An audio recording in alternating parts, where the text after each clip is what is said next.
ஒரு ப்ராஜெக்ட் பண்ணியிருக்கோம். இதுதான் அந்த ப்ராஜெக்ட்டு.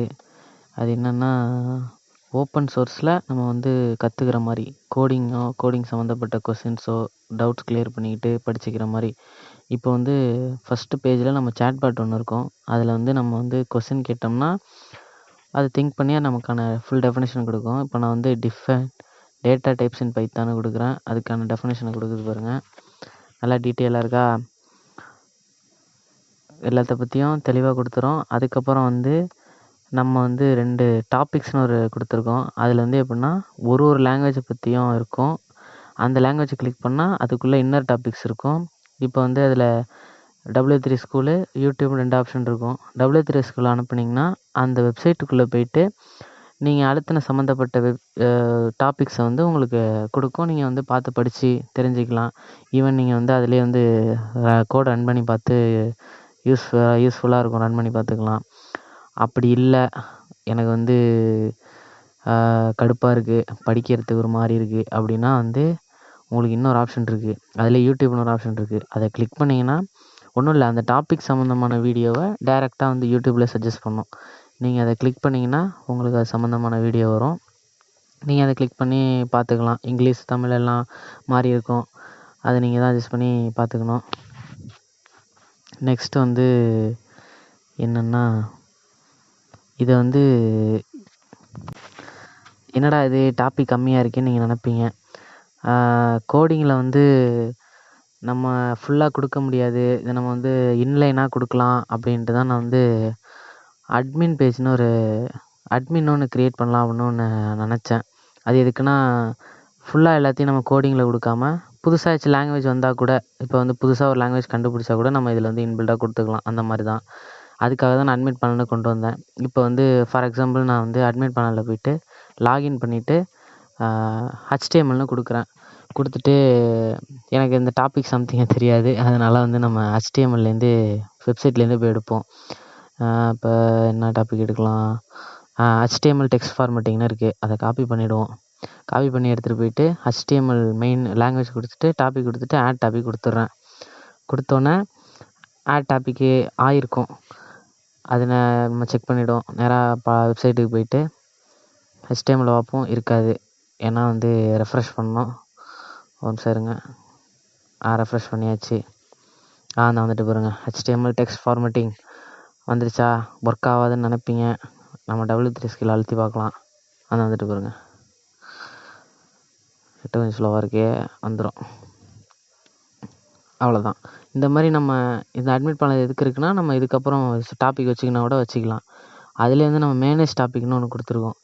இப்போ வந்து நம்ம சம்திங் தப்பாக கொடுத்துட்டா, ஒரு வேளை அவுட்புட் வரலன்னா, நம்ம கரெக்டான பர்டிகுலர் கீவேர்ட்ஸ் கொடுக்கணும்ல, அது கொடுத்து வரலன்னா டெலீட்னு ஒரு ஆப்ஷன் இருக்குது. அதை கொடுத்தோம்னா அந்த டாபிக் டெலீட் ஆகிடும். இதை மேனேஜ் பண்ணுறதுக்காக அதனால தான் அட்மிட் பேனல் வச்சேன். ஏன்னா படிக்கிறவங்க எல்லாருமே டாபிக் ஆட் பண்ணுற மாதிரி டெலீட் பண்ணுற மாதிரி இருந்தால் கொஞ்சம் செக்யூராக இருக்குது. அதில் மிஸ்யூஸ் பண்ணுறதுக்கு வாய்ப்பு இருக்குது. அதனால தான் இது கொடுத்தேன், வேறு ஒன்றும் இல்லை. இப்போ வந்து நம்ம என்ன பார்க்க போகிறோன்னா, வேம் சர்வர்னு. இப்போ இந்த கோடிங்கை பார்த்துட்டோம். இதை நம்ம எப்படி ரெடி பண்ணோம் அப்படின்ட்டு ஒரு பேசிக் அவுட்லைன் பார்த்துக்கலாம். ஃபஸ்ட்டு வந்து நம்ம வேம் சர்வர்னு ஒன்று இன்ஸ்டால் பண்ணணும். அது நீங்கள் யூடியூப்பில் பார்த்துங்க, இல்லைனா காலேஜில் வரப்போ கூட நம்ம பார்த்துக்கலாம். வேம் சர்வர் யூஸ் பண்ணிட்டீங்கன்னா உள்ள கிளிக் பண்ணோன்னே லோட் ஆகி ஓப்பன் ஆகிடும். அதோடய சிம்பிள் என்னென்னா, அந்த மூலையில் பச்சை கலரில் தெரியும் ஒரு சிம்பிள். அதை அழுத்தினீங்கன்னா கூட வேம் சர்வர் இஸ் ரன்னிங் அப்படின்னு காட்டும். பேசிக்காக என்னென்னா, நம்ம கோடிங்கை ஹோஸ்ட் பண்ணுறதுக்கு, இப்போ பைத்தான்லாம் ரன் பண்ணுறதுக்கு ஒரு பிளாட்ஃபார்ம் வச்சுருக்கோம்ல பைத்தான், அதை மாதிரி நம்ம வந்து மல்டிபிள் லாங்குவேஜஸை ஒன்றா கம்பைன் பண்ணி யூஸ் பண்ணுறதுக்கு வேம் சர்வர் யூஸ் ஆகுது. இப்போ நான் உங்களுக்கு ஒரு PHP கோடை ரன் பண்ணி காட்டுறேன். போயிட்டு நம்ம நோட் புக் ஓப்பன் பண்ணிப்போம். அதில் வந்து கோடிங் போடணுமே, இல்லை நம்ம வெப்சைட்லேருந்து எடுத்துப்போம். நம்ம W3 ஸ்கூல்லே போயிட்டு ஒரு கோடிங்கை ஒன்று காப்பி பண்ணிப்போம். அந்த கோட் நல்லா இருக்கு. காப்பி பண்ணிவிட்டு நோட் பேடில் போயிட்டு பேஸ்ட் பண்ணிடலாம். பேஸ்ட் பண்ணி சேவ் பண்ணிக்கிறேன். எப்படி சேவ் பண்ணுறேன்னா, இது வந்து டெக்ஸ்ட் ஃபார்மேட்டில் இருக்கும். இதை நம்ம வந்து ஆல் ஃபைல்ஸில் மாற்றிட்டு பேர் கொடுக்கலாம். என்ன கொடுக்கலாம்? சும்மானு கொடுப்போம். கொடுத்துட்டு .php இதான் ரொம்ப மெயின். ஒரு ஃபைலுக்கு என்ன ஃபார்மேட்னா PHP ஃபைலுக்கு .phpன்னு இருக்கணும். அதை வந்து சேவ் பண்ணிவிடுங்க. இதில் மெயினான விஷயம் என்னென்னு வச்சிங்களேன், நம்ம சேவ் பண்ணுற லொக்கேஷன் எதுங்கிறது ஃபஸ்ட் நம்ம முடிவு பண்ணி ஆகணும். இப்போ நான் வந்து சும்மா டவுன்லோடில் சேவ் பண்ணியிருக்கேன். அது என்ன பண்ணிவிடுங்க, எடுத்துகிட்டு வந்துட்டு நம்ம வேம் சர்வருக்குன்னு ஒரு ஃபோல்டர் இருக்கும். இப்போ நம்ம ஒரு ஆப் ஏற்றினோம்னா அதுக்குன்னு ஒரு ஃபோல்டர் இருக்கும். அதுமாதிரி வேம் சர்வர் இருக்கும். அதில் www ஒரு ஃபோல்டர் இருக்கும். அதில் கொண்டு போய் பேஸ்ட் பண்ணிவிடுங்க. நம்மளோட ப்ராஜெக்ட் கூட அதில் தான் இருக்குது. அதை நம்ம அப்புறம் பார்த்துக்கலாம். இப்போ வந்து இருக்கா சும்மா இருக்குது. இப்போ என்ன பண்ணுறோன்னா, நேராக ஒரு ப்ரௌசர் ஓப்பன் பண்ணிங்க. அதில் ஒன்றும் இல்லை, லோக்கல் ஹோஸ்ட்னு போட்டிங்கனாலே வேம் சர்வரோட ஐக்கான் வந்துடும். ஸ்லாஷ்னு போட்டு நம்ம என்ன டாபிக் கொடுத்தோமோ அதை சும்மா அப்படியே கொடுத்தோம்னு வச்சுங்க, அந்த வந்துட்டான் பாருங்க. வேறு ஒன்றுமே இல்லைங்க, சிம்பிள். அஜாலாக்கா உஜாலாவாக இருக்கும். இப்போ வந்து ஒரு கரெக்ஷன் ஒன்று பண்ணி பார்ப்போம். சும்மா ஒரு டெஸ்டிங் மாதிரி. நான் என்ன பண்ணுறேன், நோட்பேடில் ஓப்பன் பண்ணிக்கிறேன். நீங்கள் விஷுவல் ஸ்டுடியோக்குள்ளே கூட ஓப்பன் பண்ணிக்கலாம். பண்ணிவிட்டு PHP is funன்னு இருக்குல்ல, அதை எடுத்து விட்டு என்ன போடலாம், சும்மானே போடுவோம். போட்டு என்ன பண்ணுறேன், சேவ் பண்ணுறேன். இதை செலக்ட் பண்ணிட்டேன். சேவ் பண்ணிட்டு வெளில வந்துக்கிறேன். வந்துட்டு ப்ரௌசர் போனீங்கன்னா இருக்காது. ஏன் இருக்காது, ரெஃப்ரெஷ் பண்ணணும். வந்துட்டான் பாருங்க. அவ்வளோதான் கைஸ். PHPங்கிறது இந்த வேம் சர்வர் வந்து இதுக்கு தான் யூஸ் ஆகுது.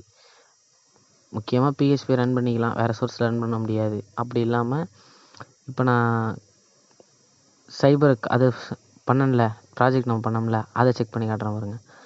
லோக்கல் ஹோஸ்ட்னு போட்டு அந்த சும்மாங்கிறத அடிச்சிடுறேன். அடிச்சுட்டு அதுக்கு பதிலாக நான் சும்மா சைபர் கோட்னு சும்மா வச்சுருக்கேன். வேணால் நம்ம மாற்றிக்கலாம். போட்டோன்னே வந்துட்டு பாருங்கள். அவ்வளோதான், நாம தான் முடிஞ்சிடுச்சு. இப்போ என்ன பண்ணுறோன்னு வச்சிங்க, இந்த கோடை வந்து நம்ம எப்படி, அதாவது நம்ம எப்படி எடிட் பண்ணுறது, எப்படி க்ரியேட் பண்ணோம் அப்படிங்கிறத பார்ப்போம். ஃபஸ்ட்டு வந்து நீங்கள் விஷுவல் ஸ்டுடியோ கூட ஓப்பன் பண்ணிங்க, இல்லைன்னா டவுன்லோட் பண்ணிங்க. அதில் வந்து நம்ம வந்து ப்ராஜெக்டை வந்து ரன் பண்ணியிருக்கோம். எப்படின்னா எடிட் பண்ணுறது சில வேலைகள் எதுவும் இருந்தால் அதை வந்து பண்ணியிருக்கோம். இப்போ வந்து நான் அந்த ஃபோல்டருக்குள்ளேயே போயிட்டு வேம் சர்வரில் போயிட்டு www ஓப்பன் பண்ணி என் சைபர் கோடை செலக்ட் பண்ணி நம்மளோடது செலக்ட் ஃபோல்டர்னு கொடுத்துட்றோம். கொடுத்தோன்னா வந்துட்டு பாருங்கள். இதில் வந்து இவ்வளோ ஃபோல்டர் இருக்கேன்னு நீங்கள் தலை சுற்ற வேணாம். இது வந்து ஒரு பர்பஸ்க்காக தான். அது ஏன்னு நான் உங்கள்கிட்ட சொல்கிறேன். இப்போ வந்து ஒன்றும் இல்லை, இப்போ நம்ம டாபிக்ஸ்னு ஒன்று இருக்குல்ல வெப்சைட்டில். இப்போ அந்த டாபிக்ஸ் எதுக்கு இருக்குன்னா, டாபிக்ஸ் வச்சுருக்கேன்னா அந்த டாபிக்ஸ்னு ஒரு பேஜ் இருக்குது, ஓகேவா. அதுக்குன்னு ஒரு பேஜ் கோடிங் போட்டு அந்த பேஜுக்கு மட்டும் தனியாக ஒரு ஃபைலாக க்ரியேட் பண்ணி அது உள்ளே வச்சுட்டேன். வேறு ஒன்றும் இல்லை. இப்போ வந்து வேறு என்ன, அட்மின் பேனல் இருக்கா, லாகின் இருக்கா. இப்போ வந்து நான் என்ன பண்ணிட்டேன், தனியாக லாகின்க்குன்னு ஒரு பேஜ், இங்கே லாகினுக்குன்னு ஒரு பேஜ் ஓப்பன் பண்ணி அதில் வந்து இதுக்குள்ளே அந்த பேஜில் உள்ள எல்லா இது கோடையும் கொடுத்துட்டேன். இப்போ அதுக்குள்ளே அட்மின் பேனல்னு ஒன்று இருக்கா. இந்த அட்மின் பேனலுக்குன்னு நான் ஒரு தனியாக ஒரு பேஜ் ஒன்று க்ரியேட் பண்ணிக்கிட்டேன், ஓகேவா. இதே மாதிரி ஒன்றுத்துக்கும் ஒரு பேஜ், ஒரு ஃபைலு, ஒரு பேஜுக்குன்னா தனியாக செலக்ட் பண்ணி அதை எல்லாத்தையும் என்ன பண்ணிட்டேன்னா இண்டெக்ஸ்னு ஒரு பேஜுக்குள்ளே அதுக்குள்ளே எல்லாத்தையும் லிங்க் பண்ணி கொடுத்துட்டேன். இப்போ நான் அந்த மெயின் பேஜ், அதில் வந்து நான் எந்த டாபிக் எழுத்துனாலும் அந்த டாப்பிக்கில் உள்ள பேஜ், அந்த ஃபைலை ஆக்சஸ் பண்ணி அதுக்குள்ளே உள்ள பேஜை வந்து எனக்கு அவுட்புட்டாக காட்டும். அவ்வளோதான். இந்த இருக்குல்ல, இந்த குரூப் ஆஃப் ஃபைல்ஸை வந்து கம்பைன் பண்ணி உங்களுக்கு கொடுக்கறதுக்கு தான் வேம் சர்வர் யூஸ் ஆகுது. சிம்பிள் தான், அவ்வளோதான். இந்த இதெல்லாம் வந்து சிம்பிளாக கொடுக்கறதுக்கு தான் வேம் சர்வர் யூஸ் ஆகுது, மறந்துடாதீங்க. மேபி யூஸ் ஆகலாம் பின்னாடி. அது எப்பட்றா ChatGPT மாதிரியும் மெட்டா மாதிரியும் கொஸ்டின் கேட்டால் ஆன்சர் வருது. அவங்கன்னா பெரிய டேட்டா பேஸ்லாம் வச்சுருப்பாங்க, ஆன்சர் உடனே வந்துடும். நம்மளோடதுல எப்பட்றா வரும், நம்மளோடதுல டேட்டா பேஸும் இல்லையே, எப்படிலாம் ஆன்சர் வருது அப்படின்னு நீங்கள் யோசிக்கலாம். வேறு ஒன்றும் இல்லை, பெரிய ஒரு டேட்டா பேஸ் இருக்கிற ஒரு திட்டேருந்து நம்ம பாலம் மாதிரி கடை வாங்கிக்கிறது. ஜெமினை தான் நம்மளோட ப்ரோக்கர் சம்திங், அந்த மாதிரி தான். இப்போ நான் அந்த ஏபிஐக்குன்னு அந்த வெப்சைட்டில் காட்டுறேன் பாருங்கள். வந்து கூகுளோட ஓன் வெப்சைட்டு. அதில் போய்ட்டு ஏபிஐ கீன்னு இருக்கும், க்ரியேட் ஏபிஐ கீன்னு இருக்கு பாருங்க. அதை வந்து நான் வாங்கிடுவேன். ஜெமினையோடது தான் இது. இது நம்ம வாங்குறதுனால எப்படின்னா நமக்கும் ChatGPTக்கும் ஒரு ஜெமினைக்கும் ஒரு கனெக்ஷன் ஏற்படுத்திடும். அது ஒரு ஏபிஐ கீ கொடுக்கும். அதில் நான் கோடிங்கில் பேஸ்ட் பண்ணியிருக்கேன் பாருங்கள், இருங்க காட்டுறேன். ChatGPTன்னு இருக்கா, அதில் இந்த ஒரு செலக்ட் பண்ணி காட்டுறேன். இந்த ஏஐ அந்த இருக்குல்ல, இதை வந்து அவங்க கொடுப்பாங்க. இதை நம்ம வந்து கோடிங்கில் பேஸ்ட் பண்ணிடணும். பேஸ்ட் பண்ணி நம்ம ரன் பண்ணுறப்ப நீங்கள் இப்போ ஒரு கொஸ்டின் கேட்குறீங்கன்னா அந்த கொஸ்டின் வந்து அந்த கீ வந்து ஒரு பாலம் மாதிரி அது வழியாக நேராக கூகுள் ஜெமினிக்கு போகும். அங்கே உள்ள டேட்டா பேஸ் வந்து இவன் வந்து செக்யூரான ஆள் தானான்னு வெரிஃபை பண்ணிட்டு நமக்கான ஆன்சரை மட்டும் சிக்கமாக எடுத்து கொடுக்கும். அவ்வளோதாங்க, வேறு ஒன்றுமே இல்லை ப்ராஜெக்டில். வேறு ஏதாச்சும் டவுட் இருந்தால் எனக்கு வந்து ஃபோன் பண்ணுங்கள். Okay, by.